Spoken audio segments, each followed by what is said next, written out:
ये आपके ऊपर निर्भर करता है कि आपको वृंदावन बनाना है कि कुरुक्षेत्र बनाना है। लोग वाणी से वृंदावन कम बनाते हैं, कुरुक्षेत्र ज़्यादा बनाते हैं। वाणी को वीणा कम बनाते हैं, बाण ज़्यादा बनाते हैं। देखिए, जैसे नगर में, शहर में जो गटर होते हैं ना, गटर के ढक्कन खोलेंगे तो एटमॉस्फेयर गड़बड़ाएगा, तो निश्चित दुर्गंध फैलेगी, स्वास्थ्य भी खराब होगा। और यदि गटर के ढक्कन किनारे में, यदि गटर के ढक्कन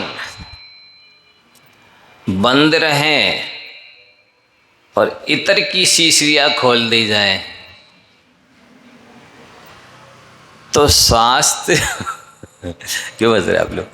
स्वास्थ्य भी ठीक रहेगा और वातावरण भी ठीक रहेगा।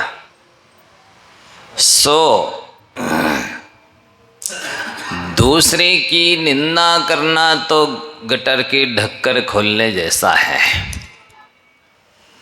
और दूसरे की प्रशंसा करना इत्र की शीशियाँ खोलने जैसा है।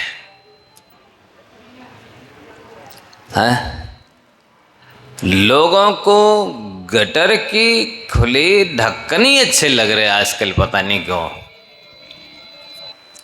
क्योंकि वो नाली का जो कीड़ा है, नहीं समझे, वो नाली में ही रमता है।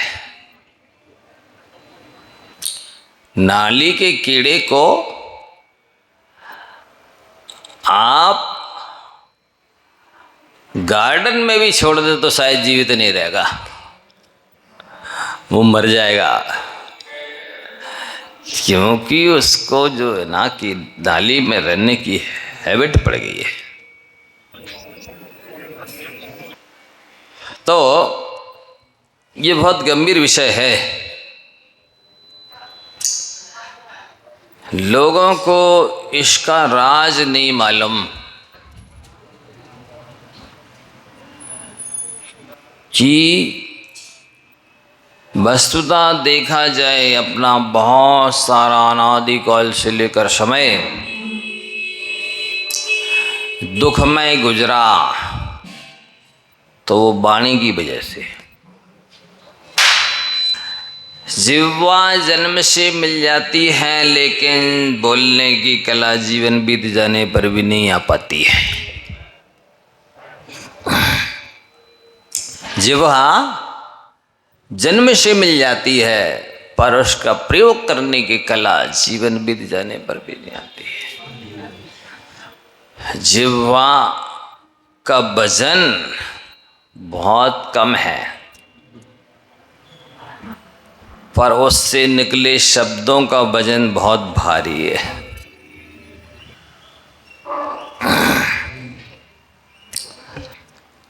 इसलिए यहाँ अपन चर्चा कर रहे हैं कि ये सरल तपस्या यदि हम और आप ना करें तो इससे बड़ी नादानी और कुछ हो नहीं सकती। वाणी को केवल विराम देना है। अब जिह्वा को नहीं, जीवन को बोलने दो। जिह्वा को नहीं, जीवन को बोलने दो। जिह्वा का उतना असर नहीं होता है जितना जीवन का होता है। मीन्स आचरण का ज़्यादा प्रभाव पड़ता है बोलने की अपेक्षा। लैंग्वेज की अपेक्षा बॉडी लैंग्वेज काफ़ी संदेश देती है, प्रभावी। लोग इसकी कला नहीं जानते।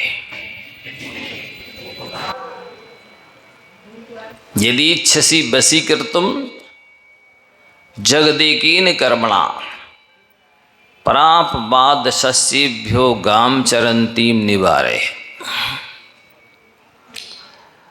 आचार्य लिखते हैं एक ही उपाय के द्वारा यदि आप सारे जगत को वश में करना चाहते हो,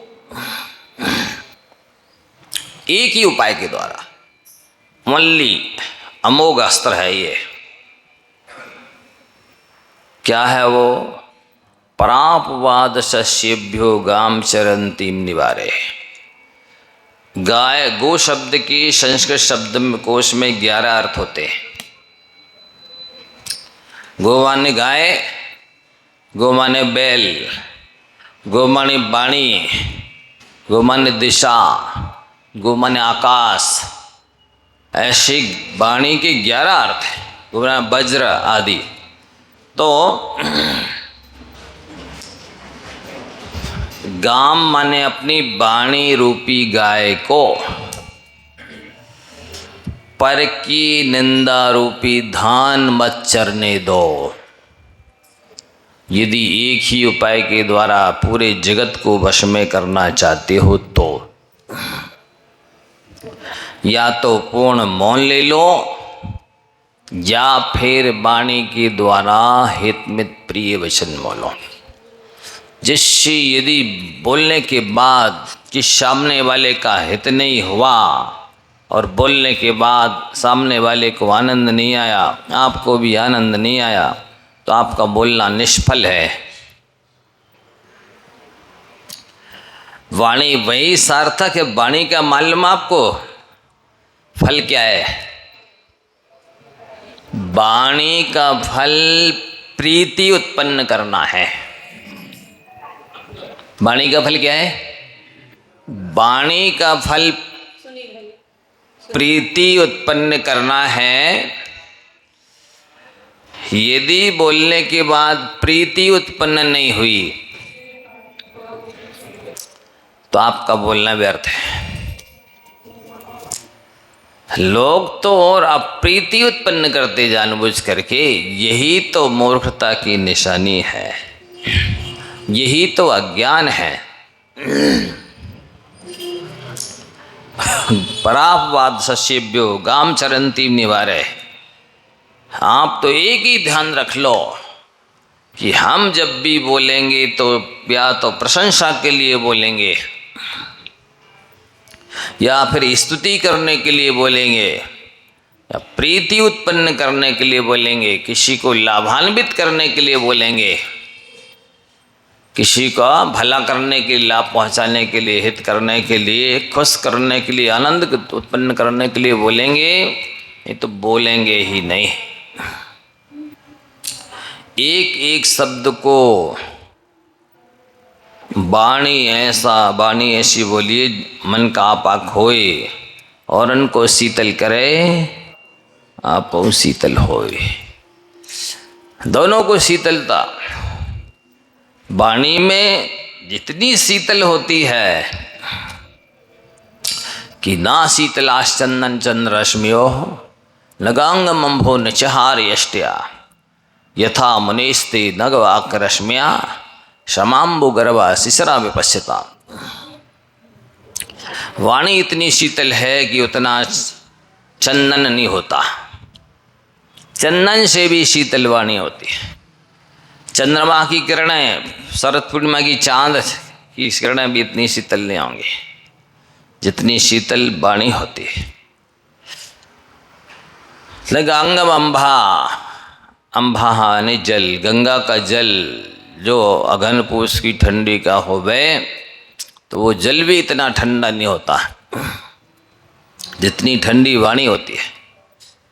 जैसे हार अष्टा अच्छी अच्छी शीतल हार की माला पहन ली जाए, मोतियों के हार, वो भी इतनी शीतल नहीं होते जितनी शीतल वाणी होती है। तो भगवान के वचन तो ऐसे ही शीतलता करने वाले हैं। तो वाणी केवल ठंडी नहीं होती, वाणी इतनी गर्म होती है कि उसके सामने आग भी फैले। वाणी इतनी चरपरी होती कि उसके सामने मिर्ची भी फैले।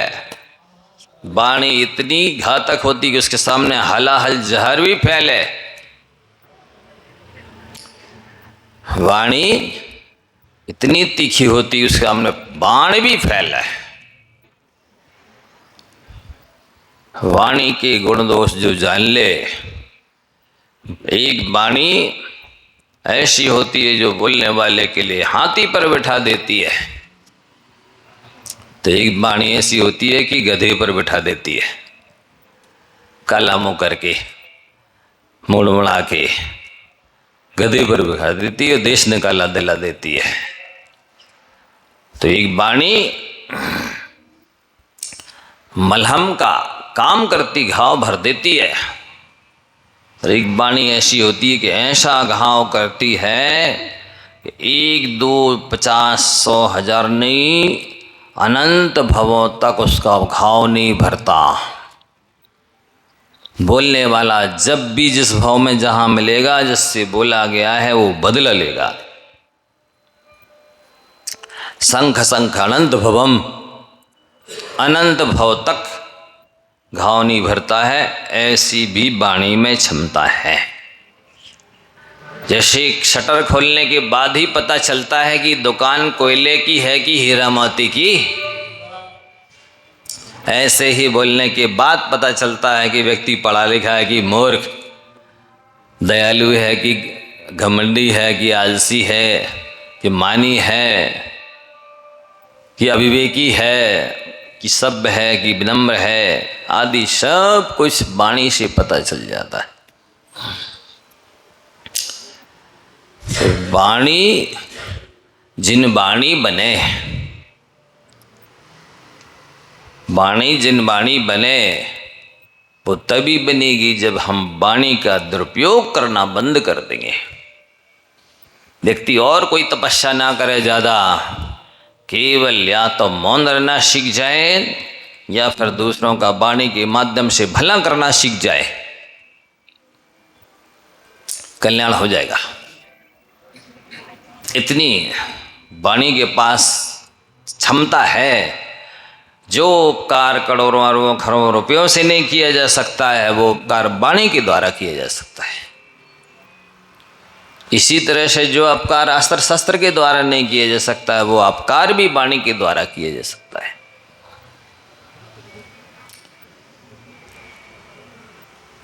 तो यहाँ पर 24 घंटे रहे मौन तो कितना अच्छा हो।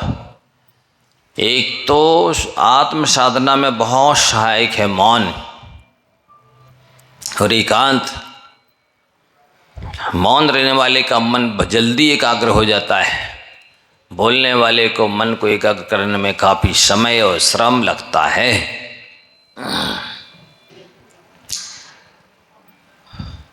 और मौन में जो असीम आनंद है वो बोलने में नहीं। जैसे कहते ना, भीड़ का आनंद अपना है, लेकिन भीड़ से भी करोड़ गुना ज़्यादा आनंद एकांत में है। इसी तरह से बोलने का आनंद है, पर बोलने से भी ज़्यादा करोड़ गुना आनंद मौन रहने का है।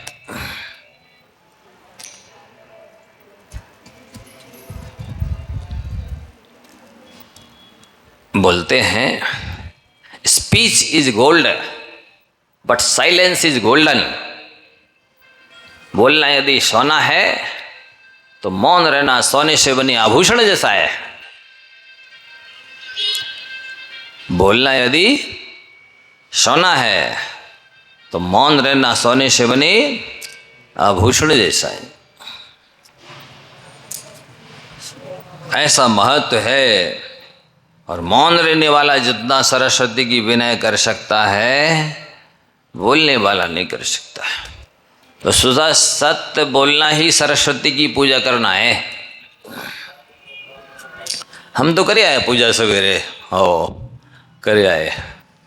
मंदिर के बाहर निकलते ही वही घोड़ा और वही मैदान।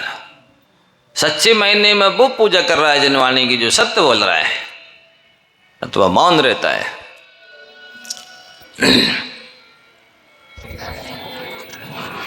सत्यम कंठस्य भूषणम, सत्य ही कंठ का भूषण है। उसको क्या आवश्यकता है चैन की और हार की? चैन पहनने वाले को चैन प्राप्त हो जाए जरूरी नहीं है, लेकिन जो सत्य बोलता है उसको नियम से चैन मिलता है। हार पहनने वाला हार सकता है, पर सत्य बोलने वाला हार नहीं सकता। सत्य कुछ समय के लिए फांसी पर झूल सकता है, पर मर नहीं सकता। असत्य थोड़ी देर के लिए सिंहासन पर बैठ सकता है, पर अमर नहीं हो सकता। सत्यमेव जयते नानृतम, अंत में विजय सत्य की ही होती है, झूठ की नहीं। सब्र तो रखो, धैर्य का फल मीठा होता है। सब्र व्यक्ति को आनंद दिलाती है। जो सब्र खो देते हैं उनकी कब्र खुद जाती है। क्या? सब्र खोया की कब्र खुद जाएगी। इसलिए पदानि यानी विद्यन्ते बंदयानि बंदनीयानि को विदयी, सर्वाणि तानि लभ्यन्ते मौनना प्राणिना मौनकारिणा। जितने भी जगत में विद्वानों के द्वारा वंदनीय पद हैं, सलाका पुरुषों के हों, महापुरुषों के हों, वे सारे के सारे पद मौन रहने वाले के द्वारा प्राप्त किए जा सकते हैं। इतना सहनशीलता, धैर्य, संतोष, श्रद्धा जिसके अंदर होगी वही मौन रह न पाएगा। अध जल गगरी छलकत जाए, आधी भरी गगरी छलकती है, भरी हुई गगरी कभी। इसी तरह जो अधूरा ज्ञान होता है वो वाचाल होता है, जो पूर्ण ज्ञान होता है वो मौन होता है। अधजल गगरी छलकत जाए। जो ज्ञानी होता है वो कम बोलता है, जो अज्ञानी होता है वो ज्यादा बोलता है। ज्ञानी और अज्ञानी की पहचान है। अज्ञानी घंटों बोलेगा, फिर भी उसकी लेक्चर में से सेंस ढूंढना पड़ेगा कि कहना क्या चाहता है। और ज्ञानियों के एक एक वाक्य ब्रह्म वाक्य होते हैं, सूत्र होते हैं, जिनकी ज्ञानियों को दूसरे ज्ञानियों को टीका और टिप्पणी करनी पड़ती है। ऐसे वाक्य होते हैं। उनके आशीर्वाद में ही बहुत कुछ छुपा होता है। कठिन लग रहा है विषय? अनुपयोगी तो नहीं लग रहा?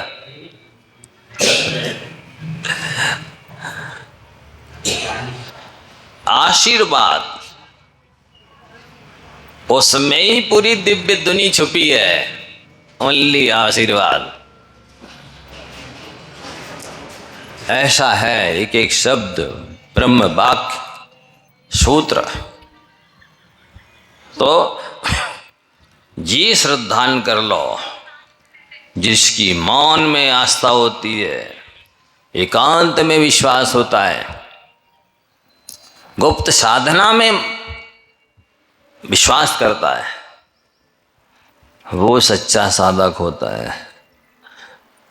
प्रदर्शन में दर्शन गौण हो जाता है।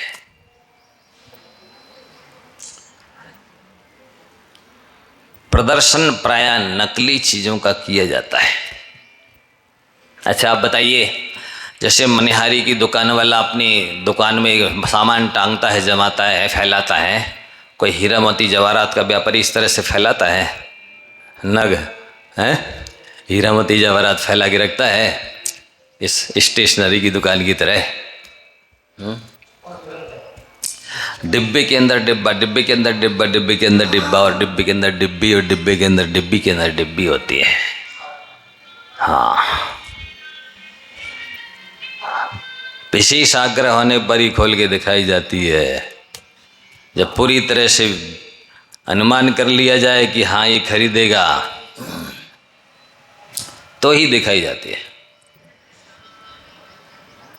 और कुंजड़ों की दुकानों पर देखो, ठेला पे पूरी बिखेर के रख लेंगे, और कॉलोनी कॉलोनी कुलिया कुलिया जाके आवाज़ लगाएंगे, ये ले लो, ये ले लो। कोई हीरामती जवाहरात का व्यापारी इस तरह से बंजी करता है? तो घटिया कोई सजाया जाता है, आप ये समझ लीजिए। जो पहले से ही है बढ़िया है, उसको मेकअप करने की क्या आवश्यकता है? जो सुंदर है, कामदेव कोई जाएगा ब्यूटी पार्लर पे? बताइए, कौन जाएगा? डुप्लीकेट जो है वही ओरिजिनल दिखाएगा। ऐसा है। इसलिए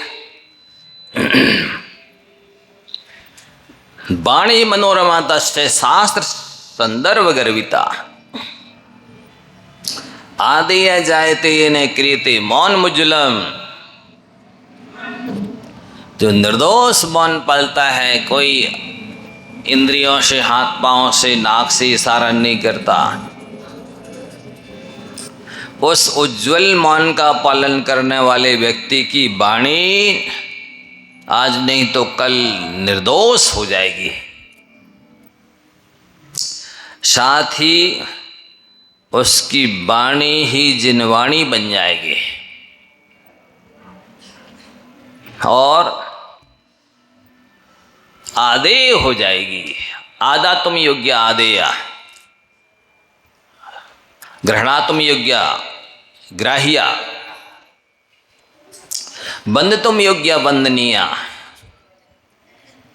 श्रोतुम योग्य श्रव्या। वंदना करने की योग्य, सुनने की योग्य, ग्रहण करने की योग्य। मनो या यश्या वाणी हरतीशा मनोहरा। जिसकी वाणी मन को हरने वाली होती है। मनम आकर्षयति, मन को आकर्षित करने वाली वाणी मनोहर आदि होती है।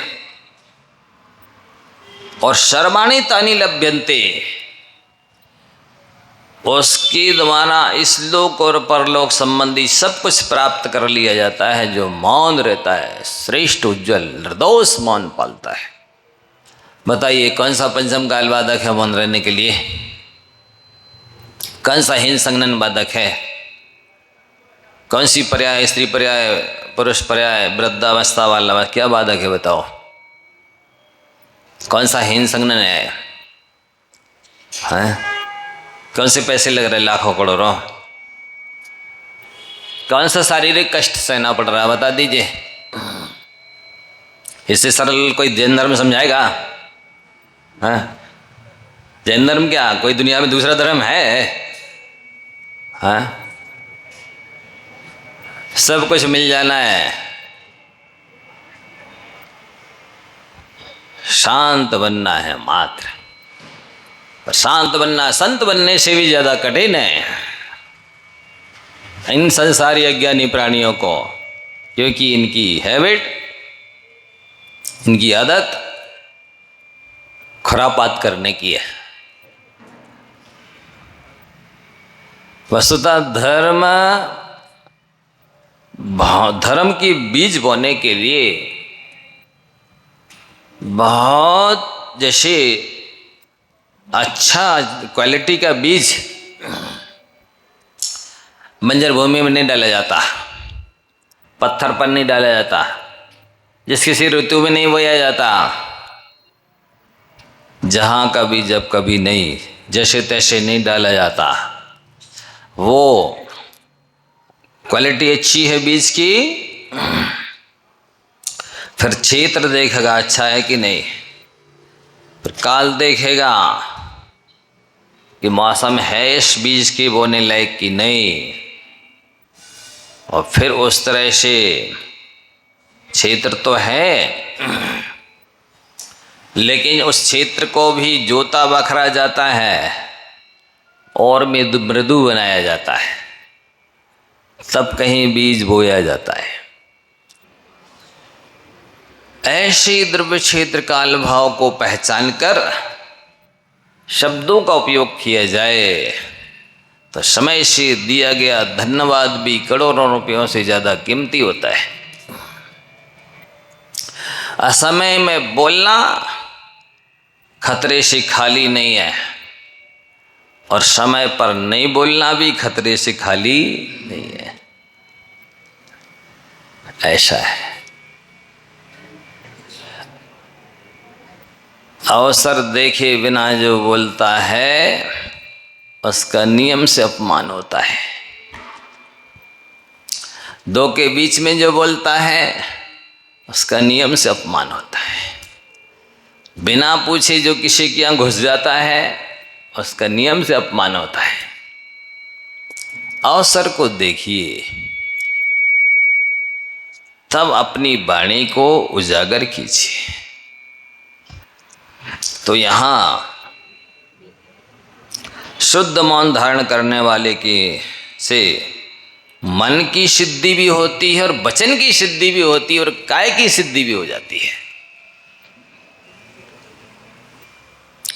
और मन वचन काय की सिद्धि पूर्वक सकल ध्यान की प्राप्ति होती है, और वचन रिद्धि के साथ तीन लोगों का उपकार करने वाली दिव्य ध्वनि भी गिरती है। सोच लिए, अनादिकाल से लेकर के अनंत काल, अनंत सागर निकल गए जब वाणी थी ही नहीं। वाणी नहीं थी तो ये 169 महापुरुषों के पद नहीं मिले।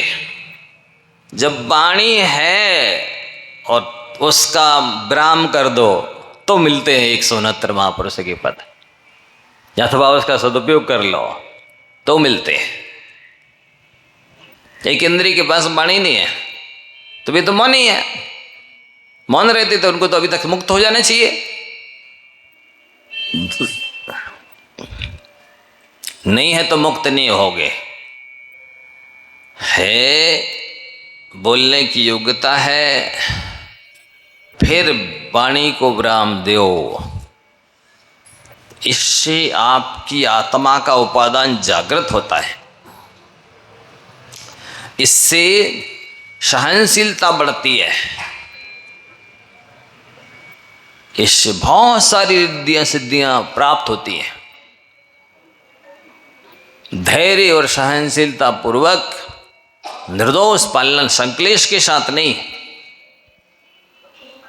वस्तुतः देखा जाए कर्मकांड की 150 गाथाओं का सार 2 शब्दों में है, विशुद्धि और संक्लेश। कषाय की तीव्रता का नाम संक्लेश है, कषाय की मंदता का नाम विशुद्धि है।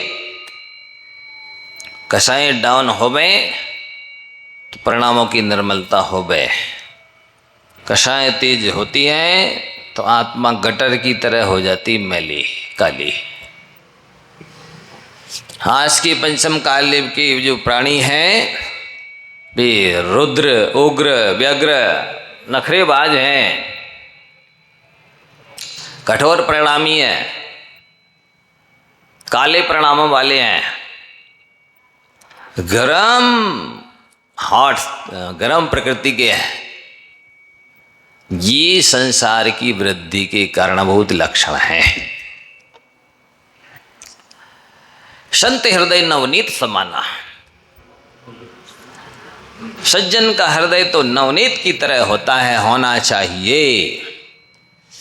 नवनीत की प्रकृति होती है, वो सॉफ्ट होता है। जिस दिन आपका हृदय नवनीत की तरह सॉफ्ट हो जाएगा, आपका कल्याण होने में देर नहीं लगेगी।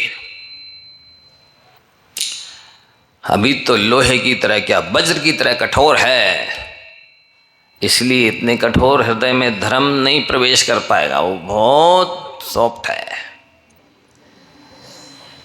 एक बात तो कठोर है, दूसरी बात वो काला है, मैला है। सज्जन का हृदय तो बिल्कुल वाइट, स्वच्छ दर्पण की तरह होता है, जिसमें हर चीज प्रतिबिंबित हो जाती, झलक जाती है। इतना स्वच्छ हो, चिंतन कुछ, फिर संभाषण कुछ, क्रिया कुछ की कुछ होती है। ये इतने वक्र प्रणामी है वर्तमान के जीव, इतने कुटिल प्रणामी हैं कि प्रत्यक्ष ज्ञानी ही पकड़ सकता है। मति श्रुत ज्ञानियों की, छद्मस्तों की, परोक्ष ज्ञानियों के वश की बातें इतनी वक्र है। सो ये तो सम्यक दर्शन के भी पात्र नहीं है। सम्यक दर्शन की प्राप्ति के लिए भी बहुत प्रणामों की निर्मलता चाहिए, कषाय की मंद्रता चाहिए। धर्म की शुरुआत तो भद्रता से, सज्जनता से, निर्मलता से होती है। आप देखो ना, कल्याण के लिए बहुत कुछ करने की आवश्यकता नहीं होती है, बहुत कुछ नहीं करने की आवश्यकता होती है। भोग भूमि के जीव यहाँ के मनुष्य जैसे अभिषेक शांति धारा पूजा में नहीं लगे रहते हैं, कोई व्रत उपवास नहीं करते, कोई संबित शिखर की यात्रा करने, संबित गणनाथ, चंपापुर, पावापुर, कैलाश कहीं नहीं जाते, 3 दिन में खाते।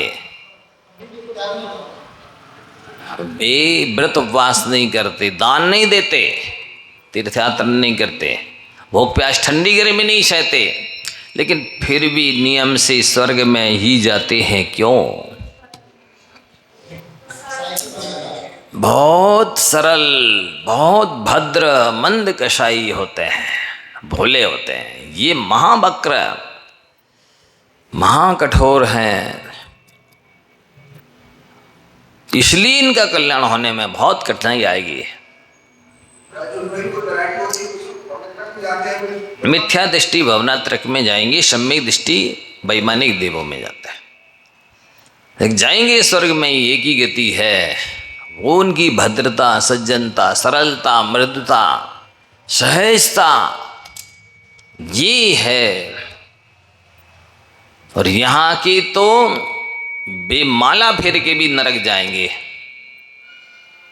क्यों? इसलिए कि वे रावण की वंशज है ना। रावण ने कितनी पूजा करी, कितनी मालाएं फेरी, फिर भी नरक गया। सो रावण के वंशजों का कल्याण बहुत मुश्किल है। पंचम काल में या तो वे कौरवों के वंशज हैं या रावण के वंशज है। देखो ना, प्राया करके भाई भाई में बैर, प्राया करके सगे संबंधियों में बैर, कहो पिता पुत्र में बैर चले, भाई बहन में बैर चल रहा। मैं जो कह रहा हूं आप देख लीजिए, मिला लीजिए जो कुछ मैं कह रहा हूं। मैं कोई अभिशाप नहीं दे रहा, गालियां नहीं दे रहा अपनी तरफ से, या कि मेरे साथ किसी ने कर दिया इसलिए इसकी भड़ास निकाल रहा हूं, ऐसा नहीं है। आप सही आंखों से अपनी खुद देखिए। ये कारण बैर, निंदा और निदान संसार बुद्धि के कारण है। राम लक्ष्मण, राम रावण का बैर कई भवों से चल रहा, कितने जन्म मरण किए, कितने एक दूसरे ने बैर बदल लिए। सीता ने अपनी पूर्व पर्याय में, वेदवती की पर्याय में मुनिराज की निंदा की, क्या हाल हुआ देख लो आप। सती शीलवती निर्दोष होते हुए भी फजीती हुई, अपयस हुआ, वनवास हुआ, अग्नि परीक्षा देनी पड़ी, क्या क्या दुर्दशा हुई है, निंदा हुई, कलंकित हुई, दीनहीन बनना पड़ा, कितना भटकना पड़ा। और निदान ये संसारी प्राणी जितने प्रयाग करके धर्म के नाम पर जो कुछ करते हैं,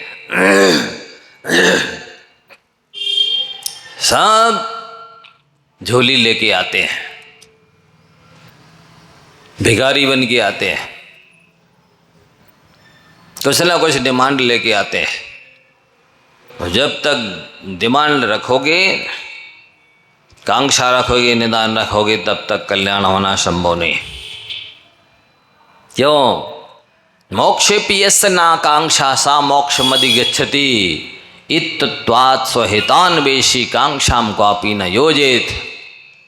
आचार्य अक्लंग देव स्वरूप संबंधन में संबोधन ग्रंथ में लिखते हैं, जिसको मोक्ष की भी इच्छा होती है उसको मोक्ष नहीं मिलता।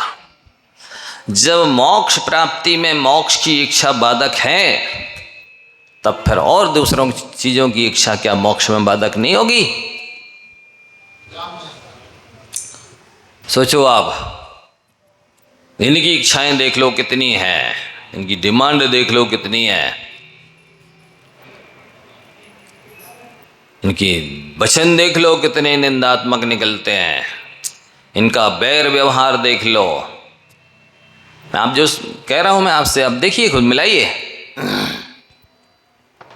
ये सारी चीजें संसार वृद्धि के कारण हैं, जो वर्तमान के लोगों में दिखाई दे रही हैं, पाई जा रही हैं। सगे रिश्तों में, घनिष्ठ रिश्तों में, एक पेट से जन्मे, उनमें ऐसे व्यवहार होना ये सूचित करता है कि इनको अभी अनंत जन्म मरण करना है,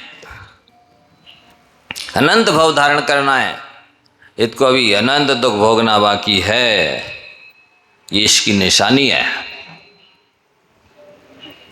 इसलिए आप संसार का अंत करना चाहते हो तो इन तीन चीज़ों को छोड़ दो, बैर, निंदा और निदान।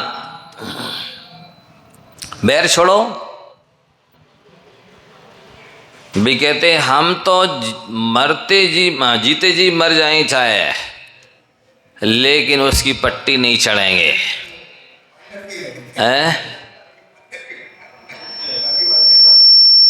उनकी यहाँ पानी नहीं पिएंगे। कहते हम तो मर जाएंगे पर उसकी पट्टी नहीं चढ़ेंगे, उसके यहाँ पानी नहीं पिएंगे। बेटा तुम्हारी ये जो कसम है ना, संकल्प, ये संकल्प आपका उसी घर में चूहा या बिल्ली के रूप में उत्पन्न कराएगा। अब बेटा कितनी बार उसकी देहली लांघोगे। लिए रहो ये नियम, पालो इस नियम को, ये आपका महाव्रत है।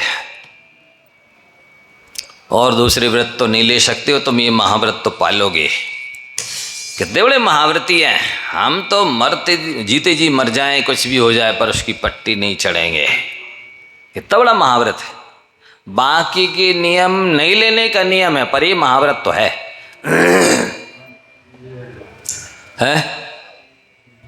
बाकी के नियम नहीं लेने का नियम है और ये महाव्रत है। ठीक है बेटा, पालो इसको, नियम को अच्छी तरह से।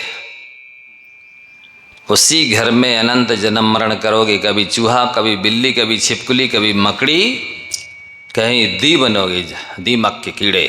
उसी घर में जिससे तुमको बैर है, जिसकी सूरत नहीं देखना चाहते हो, उसका नाम नहीं सुनना चाहते हो, जिसकी आपको कुछ भी अच्छाई सहन नहीं होती है,